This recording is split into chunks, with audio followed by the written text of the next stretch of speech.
രാജ്യത്തെ നടുക്കിയ ഒട്ടേറെ നിരപരാധികളുടെ ജീവനെടുത്ത പഹൽഗാം ഭീകരാക്രമണത്തിന് പിന്നാലെ അറബിക്കടലിൽ മിസൈൽ പരീക്ഷണം നടത്തിയിരിക്കുകയാണ് ഇന്ത്യ പാക് ബന്ധം കൂടുതൽ വഷളാവുന്ന സാഹചര്യത്തിലാണ് ഇന്ത്യയുടെ മിസൈൽ പരീക്ഷണം എന്നതാണ് ശ്രദ്ധേയം. ഇന്ത്യൻ നാവികസേനയുടെ ഗൈഡഡ് മിസൈൽ നശീകരണ കപ്പലായ INS സൂറത്തിലാണ് സർഫസ് ടു എയർ മിസൈൽ വിജയകരമായി പരീക്ഷിച്ചത്. പ്രതിരോധശേഷി ശക്തിപ്പെടുത്തുന്നതിനായി സുപ്രധാന നാഴികക്കല്ലാണ് പിന്നിട്ടതെന്ന് നാവികസേന പ്രതികരിച്ചു. P-15B ഗൈഡഡ് മിസൈൽ ഡിസ്ട്രോയർ പദ്ധതിയിലെ 4ാമത്തെ കപ്പലാണ് INS സൂറത്ത്. ലോകത്ത് തന്നെ ഏറ്റവും വലുതും നൂതനവുമായ ഡിസ്ട്രോയറുകളിൽ ഒന്നാണ് ഈ കപ്പൽ. നാവികസേന കപ്പലുകൾ ആർട്ടിഫിഷ്യൽ ഇൻ്റലിജൻസ് സംവിധാനമുള്ള ആദ്യത്തെ യുദ്ധക്കപ്പൽ എന്ന പ്രത്യേകതയും ഇതിനുണ്ട്. INS സൂറത്തിൻ്റെ 75% തദ്ദേശീയമായി നിർമ്മിച്ചതാണ്. അത്യാധുനിക ആയുധ സെൻസർ പാക്കേജുകളും വിപുലമായ നെറ്റ്വർക്ക് കേന്ദ്രീകൃത സംവിധാനങ്ങളും ഇതിൽ സജ്ജമാക്കിയിട്ടുണ്ട്.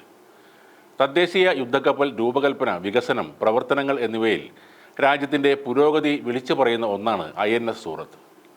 പ്രതിരോധ നിർമ്മാണത്തിൽ സ്വാശ്രയത്തിനായുള്ള രാജ്യത്തിൻ്റെ പ്രതിബദ്ധത ഇത് അടിവരയിടുന്നു എന്നും നാവികസേന പറയുന്നു. കൂടാതെ പാകിസ്ഥാന് മുന്നറിയിപ്പുമായി കരുത്ത് കാണിച്ച് ഇന്ത്യൻ വ്യോമസേനയുടെ ആക്രമൺ എന്ന അഭ്യാസ പ്രകടനവും ഇന്നലെ നടത്തിയിരുന്നു. പർവ്വത പ്രദേശങ്ങളിലും കരപ്രദേശങ്ങളിലും ഇന്ത്യയുടെ ആക്രമണശേഷി വർദ്ധിപ്പിക്കുന്നതിനുള്ള പരിശീലനമാണ് സെൻട്രൽ സെക്ടറിൽ നടന്നത്. സെൻട്രൽ കമാൻഡിൽ റഫാൽ, സുഖോയ് യുദ്ധവിമാനങ്ങൾ അണിനിരത്തിയാണ് ഇന്ത്യ ഈ വ്യോമാഭ്യാസം നടത്തിയത്. ദീർഘദൂര ആക്രമണ ദൗത്യങ്ങൾക്കും ശത്രു കേന്ദ്രങ്ങൾക്കെതിരായ മിന്നൽ ആക്രമണങ്ങൾക്കും സജ്ജമാണെന്നും പ്രതിരോധ വൃത്തങ്ങൾ അറിയിച്ചിട്ടുമുണ്ട്. ഒപ്പം വിവിധ വ്യോമ താവളങ്ങളിൽ നിന്നുള്ള സംവിധാനങ്ങളെ ഏകോപിപ്പിച്ചു എന്നും പ്രതിരോധ വൃത്തങ്ങൾ പറയുന്നു. വരും ദിവസങ്ങളിൽ കൂടുതൽ അഭ്യാസങ്ങളും ഇവർ ആസൂത്രണം ചെയ്തിട്ടുണ്ട്. പഞ്ചാബിലെ അംബാലയിലും പശ്ചിമ ബംഗാളിലെ ഹാഷിമാരയിലും ഇന്ത്യൻ വ്യോമസേന 2 റാഫേൽ സ്ക്വാഡ്രണുകളെ വിന്യസിച്ചിട്ടുണ്ട്. പഹൽഗാം ആക്രമണത്തെ തുടർന്ന് ഇന്ത്യയും പാകിസ്ഥാനും തമ്മിലുള്ള സംഘർഷം രൂക്ഷമാവുന്ന സാഹചര്യത്തിലാണ് പാകിസ്ഥാന് ഒരു മുന്നറിയിപ്പെന്ന രീതിയിൽ ഇന്ത്യ വ്യോമാഭ്യാസ പ്രകടനം സംഘടിപ്പിച്ചത്. BSF ജവാനെ തടഞ്ഞുവെച്ച പാകിസ്ഥാൻ്റെ നടപടിയിലും കടുത്ത അതൃപ്തിയിലാണ് ഇന്ത്യ. ഇന്ത്യക്കും പാകിസ്ഥാനും ഇടയിലുള്ള 2 രാജ്യങ്ങളുടെയും അല്ലാത്ത സ്ഥലത്ത് കൃഷിക്ക് ഇരു രാജ്യങ്ങളിലെയും കർഷകർക്ക് അനുവാദം നൽകാറുണ്ട്.